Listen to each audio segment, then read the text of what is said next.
Hey everybody, welcome to Should I Love with Jason Stewart. Today I have on a very dear friend, Dana Vahle, and Dana is what you would call a aerial coordinator and pilot. She works in stunts. She is one of the first, I guess, stunt coordinators to be trans. There's a couple different people. Aerial coordinator, yeah. Yeah, I mean, and I'll get this right out of the way. It's okay. You and another stunt coordinator who's a pilot. So you mostly fly helicopters, right? And Helicopters, planes. airplanes, seaplanes. And you do this in movies and television. And you did this for how many years? Since 1985. Okay, and you and another gal. What's her name? The OJ thing. I'm gonna get that right out of the way. Yeah. That's Zoe Turin. She's principally been news, but she also has done a little bit. She's done newscasting, still mostly newscasting, and she is a SAG-AFTRA member. But and you two were the first trans people to be pilots in the stunt community who, just by coincidence, both of you were pilots during the O.J. Simpson. Well, there were a lot of aircraft there, and there was a dispute between who was there first. My station said I was there first, and during the car chase. Yeah, during the car chase. Yes. Yeah, and I think that was sort of cool. Yeah, I mean, it's unique and completely crazy. And I know we were talking about it the other day. You think, oh God, I don't want to be known for just this. Yeah, because that's what, if you look me up on the internet, just about every story that comes up is about the two of us having transitioned, and we did the OJ chase. It's like, okay, I think I did a couple of more things. Right. Besides that. Dane is also an award winner for the World Stunt Awards, which is the Oscars of the stunt industry for Best Aerial for a film starring Gene Hackman called Behind Enemy Lines. And have you been nominated before for that and not won? Or that's the only so one. You won the one you were nominated, so you never got to sit there once and just smile. And you took me once a couple years ago as your date to the award, so it was really interesting. So I'm going to read off just a couple of the films that you have worked on. You have worked on Man on Fire. You have worked on Behind Enemy Lines, certainly, The Fast and the Furious, The Deep Blue Sea, Sphere, Speed 2, Casino. Just an amazing amount of films. And you were telling me that even more. Transformers, Flight Plan, Stealth, Down in the Valley, National Treasure, Hollywood Homicide, Bad Boys 2, Pearl Harbor, Charlie's Angels, The Contenders, The Cell, Return to Me, Magnolia. Oh my God. I want to go down Man in the Moon. I want to talk to The Horse Whisperer, Lolita, Con Air, Broken Arrow, Hard Justice, Clear and Present Danger. I mean, it's literally... there's got to be at least 50 films. You probably did more than that, right? I think there's 77 listed there, but it doesn't have all of them on there. And you say that not every, because you recently worked on NCIS, and you said you worked helping with a... Yeah, that I was just doing the ground coordinating of the aircraft for the shot. That was all. So it's just for people to know, when you're doing what you do, it isn't always a shot of a helicopter or a shot of someone flying a plane. It's the camera. It's the camera, and then sometimes, like on Pearl Harbor, which we had a total of 19 aircraft there, and I flew as co-pilot on the B-25 a little bit. I did the aerials that are of the Pacific Fleet that we turned into the actual. We did both the Japanese fleet and the American fleet. They digitally changed some of that to change the look of it. But what I spend most of my time was with the director and the effects coordinator and the first AD coordinating the aircraft flying, because you would also be doing a shot, like if there's a shot where you see something, maybe there's a shot going really fast on the ground as a car goes by, you would be the one following the car, sometimes in a helicopter or a small plane, right? Yeah. So they would be actually shooting from the helicopter or the plane, so it's not always about being in a plane or a helicopter. Right. People don't always know that. But the stuff on Pearl Harbor, most of my work, like I said, was on the ground, but I had 13 aircraft in the air, and the idea was to have them where they needed to be seen by the camera at the right time, but also to not be where the explosions were. You had to be seen with all of them. So you're like almost, in a sense, like a driving dancer, like because it's incredibly physical, and it's incredible about timing, and it's about doing a choreographed step of sorts. So for people at home to sort of figure out what a stunt person does, no matter what you do, whether you're actually doing a stunt, driving an airplane or a helicopter in the stunt, you are actually coordinating what happens exactly at the time where the actors, cinematographer, everybody's working all at the same time. So you have an incredible ability to have timing. Yeah, I mean, that's really about what your job is. No, It's that couple minutes that we're shooting on film.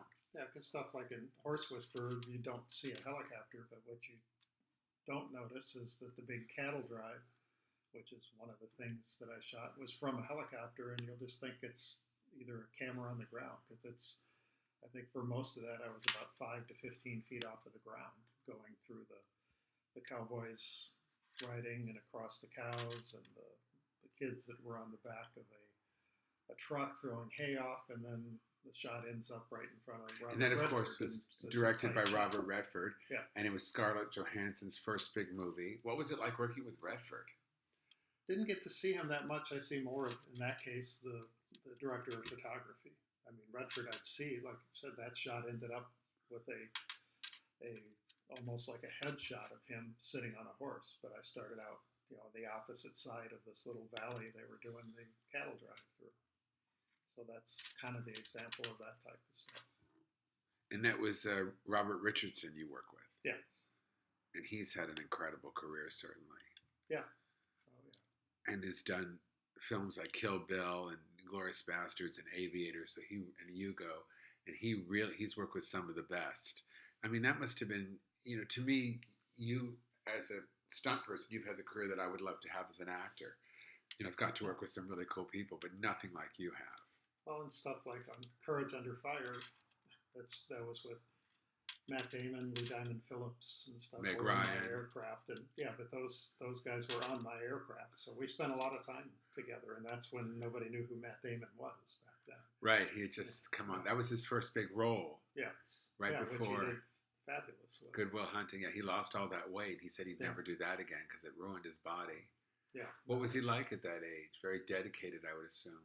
Yeah, but a very nice person to work with.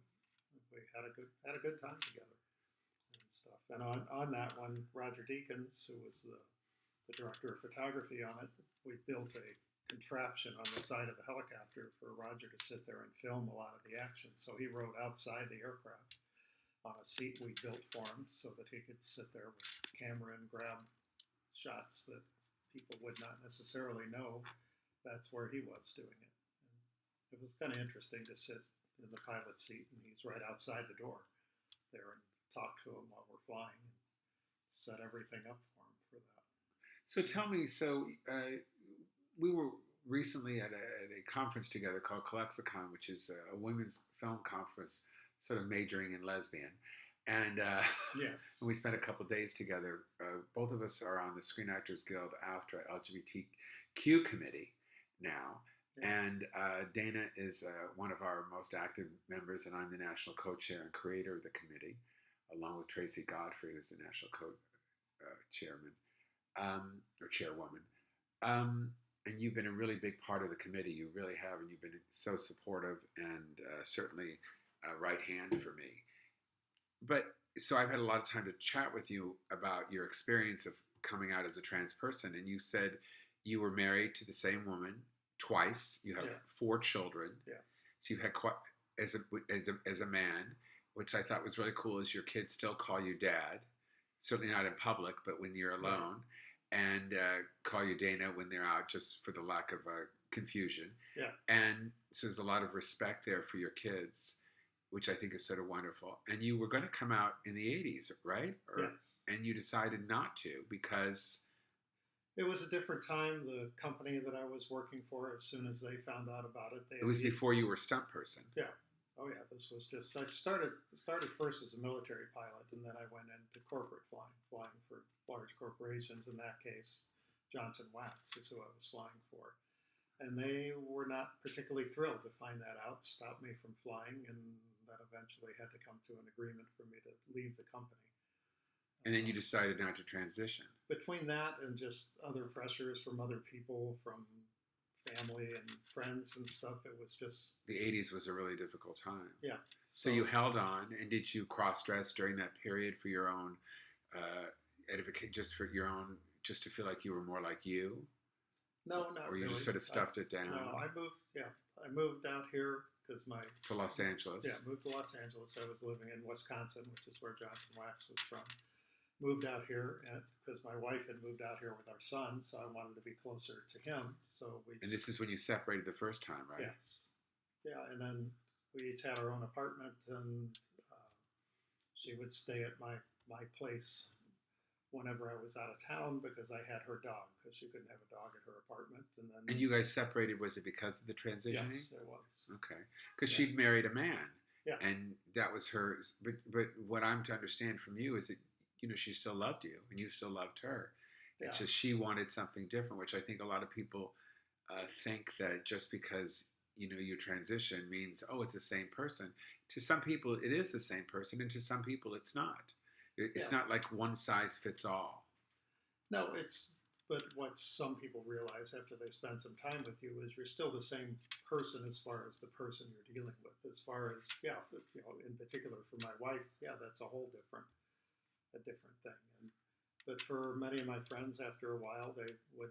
You still call her your wife, and she's your ex-wife. I noticed that. Yeah, that's true. She's my ex-wife. But then you still feel very connected to her. And you guys are good. I've known her since we were teenagers. And you guys are good friends now. Yeah, we are. And you hang out on occasion. Yeah, we do. We still do some things. I do some things. We've done, I think, about 4 or 5 different trips to the Hollywood Bowl with the whole family to go see a concert that we're all interested in. That's lovely. And then you remarried her, right? When you decided not to transition. And she was... I never asked you this because we're friends. It's so weird. I get to ask everything I really want to know. Yes. Was she, did you say, hey, I'm not going to do that. I'm not going to transition. I'm going to stay a man. And you had 3 more children with her. How did that go down? How did you go back? It wasn't real simple as far as my relationship with her. And we started to see each other a little bit more. And then one of the trips I came back from, she decided to stay in my apartment, and she said she'd show me that we couldn't live together anymore. And then I think her apartment sat empty for 4 or 5 months, and then we bought a house together and got remarried and had 3 more kids. So the people this is the question people always ask, are you gay or are you straight? And you see yourself, at that time you were a man, so you stayed as a man, but in your mind you were a woman. So your orientation is that you were a woman, yet you were living as a man. So that must have felt really weird. And then your sexuality was straight because you were having sex with your wife and you actually had 3 more kids. Yeah. So that seemed to be working. Yeah. That part of your life. That worked, yes. If this is uncomfortable, tell me. But I just think people don't. It's reality. Right. People have so many questions because being a trans person, I think, is gray. It's not like black or white. It's not like all trans people are the same. You're all very different. No, that's quite true. Yeah. So you continued to live a heterosexual life and you continued to live as a man even though you felt like a woman underneath. Yeah, that's true. And that must have been just incredibly difficult. I don't know, it was something that I obviously had been living with for a long time and found ways to deal with that. How did you deal with it? I don't know if I can give you a particular how did I deal with it. It was more a matter of, that's the way I lived my life, particularly with the time period I grew up in. This was a pretty rare thing for anybody to do. So it's not that it didn't exist. Were you in therapy at the time? No. Wow. I did when I looked at in the early 80s when I considered transitioning and went to therapy for a while, and then later when I moved out here, went to therapy for someone that was more to try to convince me to not do it, which was okay. And I was in the state of mind to do that, and that worked for a while, but eventually it became an issue again. What made it become an issue again? I don't know. I think it was something that my wife over time got a little more uncomfortable with, just knowing that was an underlying thing. And that did you speak about it? Not very much, no. Did the sexuality stop after a while? You mean between us? Yes. Was it because you no longer felt attracted to her, or is it because you just didn't feel like you were you? Well, I don't know as I want to assign that to anything. I mean, my feeling is after a while that I felt that she was showing just a lack of interest in me, and then that became apparent that that was the why. Yeah, you didn't bring it up? Was it something you talked? Oh, I did. I brought it up. Oh, you did? She didn't feel like that was the case, but eventually she said, well, yeah, that is... Oh, so is part of it. And I went through, and with that, part of my escape mechanism for a while was to drink too much, to go, to do that, which, just made the relationship even worse. Of course. So, how did that go down? How did you stop? Just stopped after a while. You have incredible discipline by yourself. But you're like a one-woman show in a sense. So what, to me, getting to know you, what I see in you is you sort of have removed yourself from stuff. To some extent, sure. And I mean, pretty specific about how I approach things and do things. Because you quietly go in, and then you sort of, that's the way I see you quietly step into a scene, and then you sort of blossom as the situation occurs. That's the way I see you. Even in the beginning of the interview, you were more quiet, and then all of a sudden you open up, and that's the way you seem to do things, which in a sense is how you've lived your life. Yeah. Quietly as a man, and then blossoming into a woman. Yeah, that's also, I mean, it's the way I do a lot of things. There's, within business, I've had people that say, and we'd have a series of meetings, and then after a while, I'd get more involved, and they're like, you were listening the whole time and heard everything we said. I said, of course, I'm listening. It's like, just I'm evaluating and seeing what's going on, and then I'll decide what I'm going to say about it. Interesting. So when did you decide to come out as a trans woman? And that's when did you leave your wife before or after that choice? We separated before I decided to do that. I actually... And how old was your youngest child when you did that? At that time, Vicky would have been like 16. Okay. So the kids were 15, pretty grown. 16. And you said something interesting to me the other day, that all your kids have ambiguous names, not male or female. Yeah, they're all non-gender specific, which never registered to me, but one of my cameramen that I worked with one day, he made a comment. So it's Nikki? It's Sean, Alex, Tracy, and Nikki. All could be man or woman. Yes. I love that. Yeah. And so when you did that, you separated obviously because the marriage no longer worked for either one of you. And did you stay friends then, or was there a difficult transition? That was difficult for a little while. I mean, there was still some contact, but it got better later. So. And when did you how long after you, just on a timeline, can I say your age? Yeah. You're 66. 66. So how long ago was this? You were 50-something when you left your wife? 56, 57. Wow. And when did you start investigating I did it for a while when I tried dating, didn't do that much. Then I got dating other women. Got involved with a woman for about 6 months, and that fell apart. And then, same reason, I'm assuming. No, not necessarily. Did you tell her that you were... She was aware of what had gone on in the past. How do women react to that? Not as strongly as you might think. I always think women are much more open about things than men are. Yeah. At least that's certainly my experience. Yeah, mine too.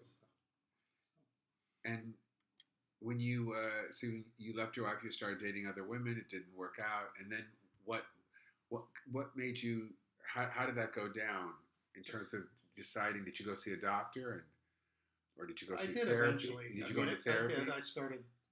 But I went through a series of therapists because they all have different ideas. So did you go to the medical doctor first or the psychological doctor first? Started with the psychological doctors. And what did this person say to you, and how did that go down? It depended. I mean, the first one I went to... Oh, more than one? Oh, yeah. I went through 3 different ones. To find one that sort of... I wasn't to necessarily find one that thought the way I did. It's just, some of them had preconceived ideas of their own. Right, to fit you. Yeah. I thought the same thing. I didn't think just that reason. I thought the reason is it's very personal, shrink. It's a relationship. You got to find someone that you mesh with. It is. I mean, the first one, her solution was like, oh, there's women that that are fine with you getting dressed up and stuff. We need to get you into that, and we'll get you into groups that do that. And it's like, but I don't want to do that. That's not. Well, that's my interest. That's transvestism, and that's a fetish. That's more of a sexual fetish. Am I correct? Yeah. Yeah, it's more of a sexual fetish. It isn't a lifestyle, and it isn't a orientation. It's a preoccupation of sorts. It's like the idea of wanting. For those at home listening, it's like if you're a man and you want to wear leather. If you're a woman, you want to wear lace. To sort of give yourself this sort of sexual feeling. It has nothing to do with orientation and who you are as a person. Am I correct in saying that? Yeah, and a lot of people do misunderstand that, because I had people right away that said, "Oh, I didn't know you were interested in men," or they'll say, "It's like, oh, well, you like to dress up," and it's like, well, no, that's not why I want to do it. But do I like this? Yes, I do. I like dressing as a woman, living as that, but that wasn't the reason for doing it. Right. It's like, hey, I want to wear a dress because it makes me feel a certain way. No, it's you wearing a dress because that's who you are. Yeah. That's how you identify yourself. So you've got a shrink that actually you connected with. I did for a while. There was actually the second one I went to was a trans woman herself. And oh, wow. So that's wonderful. And that was okay, but we ended up with conflicts after a while. What were the conflicts? Conflicts is that I felt she was setting a standard of what I had to meet to be a trans woman, particularly according to my appearance. Explain. Things like, it's like, well, you're looking fine, but you need to do something about your hairline, and you need to do something about this. Just pointing out things that it was like these, I wasn't meeting her standards. So to make that's not what I'm there for. Right, something to pass more. Yes. Yeah. And that certainly probably felt uncomfortable to you. I'm seeing that in your face. It felt unnecessary. It was just like, pointing out, saying, well, you have too high of a hairline, and it's like, well, okay. It's like, I know a lot of women that have high hairlines, and so you felt, so it's in a sense of pointing out your flaws to look more. What do they call it in the trans community? If you to look more female, what would they call that? To pass. Right. Isn't there a term? Passing more, those who you can tell who are. There's a lot of different terms. I'm trying to think of any of them, but there's some different ones. But it's just a matter of being. Actually, I can't even think of it because it doesn't really enter into my mind. Right. It's not a part of who you are. Do you care whether you pass or not? No, I don't. And I think that can also be a bit of a problem, is when you adapt that attitude. It's not so much whether you care or not, but when you stop thinking about it, you can come across with an attitude to people like, I don't give a shit about anything, but it's like, that's not really true. But it's, but when you try to tune out the people that are going to be negative about it, it's kind of you're taking too much of a stance that it's like, well, they're going to read me anyway, so it's like, the hell with it. How tall are you? Just shy of 6 feet. So you're going to be a tall woman no matter what. So regardless of how you look, you're going to stand out in a room. Right, and you're also you were a big guy, so you're a bigger woman, not fat but bigger. Yeah. And that's just the way. That's just your body structure, and there's nothing you can do about that. And there are women that are your size. Yeah. So absolutely. it's certainly not as many in terms of probably, but still, that's just the way it is. And it's interesting for me. Somebody will say, "Oh, this is a trans woman," and I want to say this, but I want to say it right and respectfully. That you're a trans woman, but do you feel like you're just like any other woman? I guess is the question. Because I think not, because you've had a different life. So no matter what, you are your own species in a sense. Yeah. Well, right? Living the first 57 years of my life as a man has had an effect on me. But then other trans people would challenge you when they say that, oh, you were always a woman. But in a sense, do, and there's truth to that. But it's like, but I still lived life as a male. I was married. I had children. I definitely lived that life. Right. So you have, and a lot say it's like, oh, you must have hated your life. It's like, well, not exactly. I mean, in some ways, like, oh, don't you wish you would transition the first time, or that you transitioned even before that? It's like, do I wish I didn't have 4 kids? Hardly. But it's a different thing too, isn't Yeah. it? Because it's a different time. Most of the people that speak to you about this, I'm guessing, are a lot younger than you, and they have a different perspective on, that. Well, their perspective does vary. I mean, actually, most of the younger crowd, it's not any kind of an issue at all. They don't. When you come out, interesting. Yeah. Okay. Or just in general, when I'm in a group of women and anything comes up about my transitioning, it's like, yeah, okay, what else are we doing I today? find the same thing about being gay. It's just Yeah. not a big deal to them. Whereas Yeah. people who are older, even though they don't see themselves as prejudiced in any way, or maybe that's the wrong word, or affected by it in any way, I think they are, in the sense that they think, oh, this is where you belong in this box as a human being. Whereas a younger person, they don't care what box you're in, just come and sit with us. Yeah.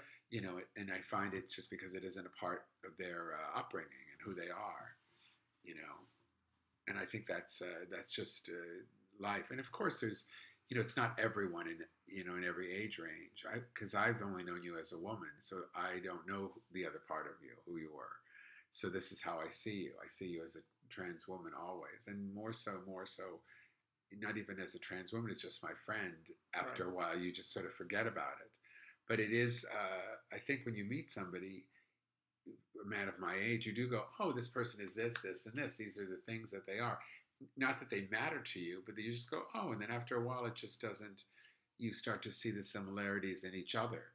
And you and I have we're very similar. We're both team players. We're both people that show up in life. We're both people that we have a lot in common in that sense. And we're willing to give a helping hand to a situation.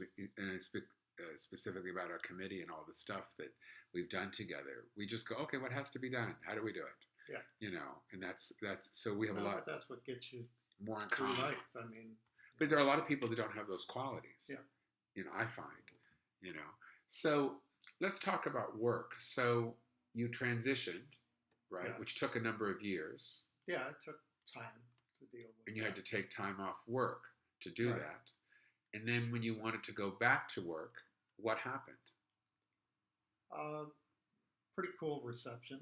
Like there's a pilot group that I'm part of, and got a little bit of feedback that there were people that felt like I no longer properly represented our group anymore. In what way? Did they say? Just by the fact that you were trans. Just by the fact that I was trans. Yeah. How'd that feel? Not surprising. Yeah. I mean, it was, to me, it was expected. I figured that would be the kind of reception that I'd get. Has it gotten better? It has gotten better to a degree. And a few years ago, they asked me if I'd be on the board of directors again, and of the Motion Picture Pilots Association, which I've and this is the same group you were talking about before, just so folks at home know. Yeah. So there was the Motion Pictures Pilot Association, which is sort of the union for. It's a group of people that do that type of work in films. I think we've only got, I'm not sure what the count is now, but about 25 members. It's a small group of people. But I'll say this for you, because we've talked about it. Your work basically dried up. Yeah. In terms, and you have not been hired often. You did a couple of things in the last couple of years, NCIS, and a couple of things, but in a much lower position, and mostly being somebody who, because of your wealth of experience, you basically help people. And if coordinate is the wrong word, you let me know, because I don't do that. You basically help people put things together so they can do it safely. You understand how to. Yeah, I certainly do that, and that's more of as I progressed in it. I wasn't flying as much when I was still active, but now I'm pretty much not flying at all. And not that I can't. I mean, I have currency, I have a first-class medical, I have all the things you have to do to fly. It's just there's not much interest in people having me fly for them, but I do. Do you think it's because of age or because of being trans? I don't think it's because of age, because most of the people in my group that I've worked with over the years are all within a few years of either side of me. Some of them are a little older, and some are a little younger. Yeah. So they're all basically in their 60s. Yeah.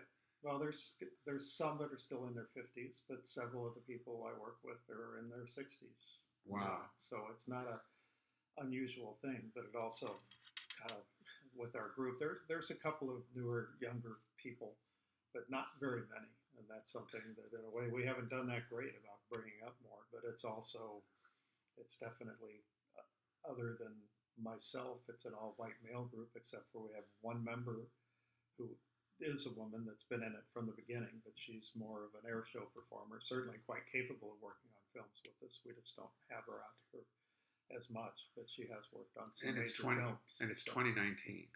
Yeah. It's amazing, isn't it? And when you go to these meetings and you say, hey, I'm looking for work, what do people say? Oh, that's how drones have affected us. There isn't as much work anymore, and that's part of it, and just a change in attitude. But I do quite a bit of work for it. There's stuff we deal with the FAA, and that's part of the reason I think the group likes me to still be around. Is I seem to be the clearinghouse for talking to the FAA, because it's, we're very much operating outside of the norm for what the FAA deals with. So there's in terms of working waivers, and in terms of working in film and television. Yeah, we have to have a manual that's the FAA oversees, so we have to resubmit every 2 years. We have waivers because I won't say necessarily breaking regulations, but we're operating outside of the regulations for some of the things that we do. You're not in a very controlled environment. Right, but you're not doing this in life. You're doing this for a film, which is a controlled environment. And it's not offered to the public. The FAA's primary job is to protect the public. And so it's not that, so part of that is that we have to show them how are we protecting the public. Because certainly there's risk in what we do, and I certainly have lost friends over the years doing this. We have had accidents and stuff. It happens in other stunts too, but we certainly have had more than a few. And but you have this incredible wealth of experience, and I would think that anybody who's working on any film or television show could use you in terms of you coordinating or sort of choreographing these stunts. Yeah, I would think so. I'm also on the Stunt and Safety Committee for SAG-AFTRA, so it's not like that the people that do all this work, they don't know who I am and what I've done. But let's be clear, right? But let's be clear: none of these 2 committees that you're on, or 3, including ours, pays you a cent. Right. So and it's and that I think that's part of the reason I really wanted to have you on the show, because I think it's important that people know that somebody who has your wealth of experience should be somebody that should be honored and hired to help with all the knowledge that you have. Yeah, but there's a little bit of the same thing I had when I was working for Johnson Wax when I transitioned in the 80s. It's like, oh, well, there must be something questionable about you, because I still have seen people post things saying it's like, oh, those trans people, they need to get mental help and stuff because they have a problem. It's like, well, guess what? You can't make this transition without going through that process, and some of that gets to be a little excessive. That it's like, we're not crazy. Right, and you certainly went through an incredible amount of stuff. Yeah. It's been, how long have you been transitioning into being a woman?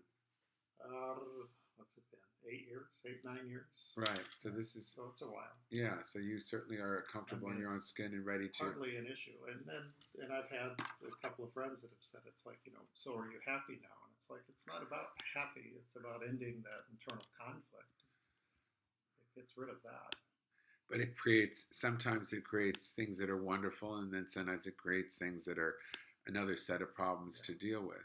Yeah, because I certainly have a whole new set with it. But am I surprised by them? Did I not expect them? No, I expected the problems that I have. What can I do to fight them? I don't know. Trying, but. Well, this is one of them, and hopefully by people listening to this interview, they'll get to see who you are and what the benefit is to having somebody like you on their team. I want to just ask a couple questions for my own as a fan. Okay. So you've gotten to work with some of my favorite directors. I mean, you actually got to work with Ben Stiller on Tropic Thunder. Did you work with him very much, or? Yeah, I spent a fair amount of time with him because I did that like some of the other films. I spent a lot of time on the ground, and I would be standing there with Ben talking about what we're going to do with the shot. And is there any fun stories or anything? Not in particular. Not with him? Other than just watching the things take place, things that are happening. I mean, that film, it was just watching it get made was a lot of fun. I mean, there's just different scenes that as you watch them putting it together, and the people that were making it were having fun. Like they'd end up breaking out into laughter at times and have to reshoot things. Yeah, redo things. Because so well, you got to work with Gene Hackman right at the end of his career before he retired. Yeah. Now that guy, I mean, man, you know what an incredibly prolific character actor who was a leading man. Was he a gruff guy, or was he really warm and friendly? We had some contact, but it was like in the aircraft. I mean, I was doubling him. Like all the flying you saw him doing, I was doing. Wow! So you're Gene Hackman. He'd get out.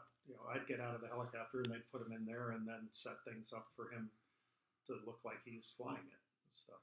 And you work with McGee on Charlie's Angels. That's the first one. Now, yeah. I did an episode of Fat Actress with Kirstie Alley where I played McGee's assistant, so we have a connection. Okay.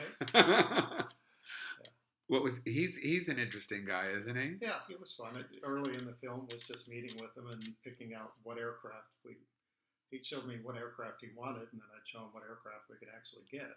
Because sometimes I get a picture of something, it's like, well, that's really cool. It's like, yeah, well, there's only closest one of those is 2,000 miles away, so we're going to have to pay to bring it here and rent it for that time period. So, well, that's out of the budget. So what's a little closer? So we just change things around and make it all work. So. Now, you also work with Bonnie Hunt with her director. I think it was the first thing she ever directed. It was called Return to Me with David Duchovny and Minnie Driver. And Carol O'Connor, I think, was one of his last movies. What was she? I think she's just a brilliant actress. She was great. There was actually ended up with a conflict on that. They brought me out there a day early for her and I to sit down. We talked about the shot, and she was great. Talked about it and knew what she wanted. But then when we were doing the shot, the cameraman that was actually shooting it would not follow what I was telling him what she wanted. And he kept saying, it's like, she's going to like this much better. And she could see it because we're on a video link and she could see what's going on. And it's like, that's not it. And she was upset having the first AD talk to us over the radio and tell us, it's like, no, this isn't it. And so that was really difficult. And then when we got done, I told the cameraman, it's like, I'm going to go talk to Bonnie to talk to her about how this went. I said, why don't you come with me? He says, I'm not coming. He says, she's got a great shot. I don't need to talk to her. So I went and talked to her and said, what can I say? I'm sorry, I knew what you wanted. I said, but I can't operate the camera and fly the helicopter at the same time.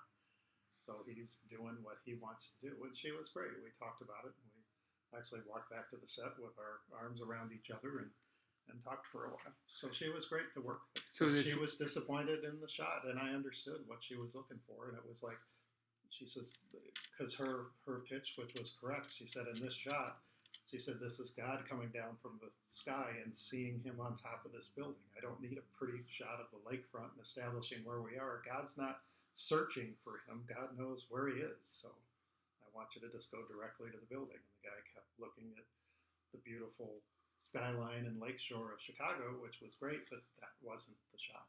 So what's really interesting is, again, about who you are as you're a team player, and your idea is to find a way to please the people that you're working with to get the creative shot that they want with your input of how to do it. Yeah, and I went to take the hit, to go see her afterwards. And I bet she'd work with you again in a second if she directed another movie. Yeah. You also got to work with Paul Thomas Anderson, yes. my favorite of his films, which is Magnolia. Yeah. Can you introduce me to him? He was very nice. I've actually seen him since then. For those who don't know, Boogie Nights, There Will Be Blood, yeah. So many wonderful films. Yeah,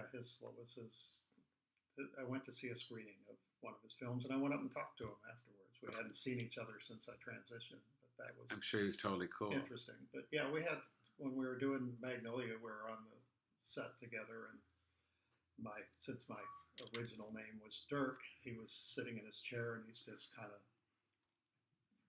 not looking like he's paying any attention. He sits there and goes, Dirk, huh? And so I just told him, I said, yeah, I got you to thank for that. And he says, is that a problem? And I said, nothing I can't deal with and stuff, because that name isn't very common. When I worked with Tony Scott a lot, and Tony started having the call sheet name me Dirk Diggler. So all the call sheets always had me as Dirk Diggler. Oh my God! Why? Why? Just because Tony gives nicknames to everybody. Wow. And when I first started working with him, a couple of the guys said, it's like, no, he says, if he's taken the time to give you a nickname, he likes you. Oh, of course. So, of course. And actually, the last thing I did with him, he sent everybody in the aerial part thank you cards, but he sent me a copy of Boogie Nights that he wrote on the phone. So. Oh, man. And you also got to work on Casino. Yes. With Martin Scorsese. Now, that just completely blew me away. Yeah, that was interesting to do. I went there the day before, and then actually, I had a beard at the time, and they went into they said, well, go in the makeup trailer. They're going to show you where they want you to have your sideburns and all the rest. And then they said, well, you just want to do it. So they did, and I went back outside on the set and went to the same group of people that I came in there with and standing with them. And it took them a couple of minutes to realize that it was me because they didn't recognize me without the beard all of a sudden. Well, I've never seen you with a beard. Yeah. So. But then I went and met Mr. Scorsese on the set. He was working on that. And it was... Do you still have his email? No, I don't. But he was extremely polite. And his set, at least I got it's a little more formal, but not in a stuffy way. More of like kind of a little more of just more formal. With a reverence to him, I would guess. Yeah, well, and like, he'd say, when Robert De Niro's there, and he says, now, Mr. De Niro over here, when he talks to someone else about it, instead of, I'm sure at times he doesn't call him that, but that's what everybody said, oh, I'm going to introduce you to Mr. Scorsese, and then we walk outside and looked, because it was the story called for the FBI's airplane to run out of gas and land on the golf course, which was a pretty interesting thing to do, and that was on a golf course in Las Vegas, just north of the runways at McCarran Airport, and doing that, you had to drop below the trees and get in there. And, that was the scene with Sharon Stone and James Woods coming off the plane, right? No, this is what they've been watching. The Niro's character, right. They ran out of fuel watching. Right. This was based on a real story. Yes, of course. So they ran out of gas and landed on the golf course. But it's you're in there's houses and everything else. We went and walked all of it, and then I talked to him, and I asked him where he wanted me to touch down. He said there, and I'd like you to stop here. I said, well, the touchdown I can do. I said, where I stop, I don't know. So it's going to be kind of how things work out. How slippery is the grass, and what's this going to be like when I get in here? So we did that a few times, and even though you walked it, when you get below those trees, there's no way out. You're committed. But some of it in that flight, and it happened to be on Wednesday, the day before Thanksgiving, which air traffic was insane. So I had to fit between that and one of them. I'm again landing right off the end of the runway on this golf course, and they say, okay, they cleared me to land, and then they tell the Southwest airliner that's behind me, it's like, do you see the Cessna in front of you? He says, yeah. It says, don't follow the Cessna. He's landing on the golf course. You land on the runway. And Southwest came back and said, say that again? Because they were a little surprised that I was landing on the golf course. They didn't quite get what that was all about. And you also got to work with Jay Roach and Mike Myers on Goldmember, which was an Austin Powers film. Yes. And that was one of your acting debuts, because you've acted in a number of things. A little bit. I mean, most of the time, like on Casino, what did I do? I got out of the airplane and ran.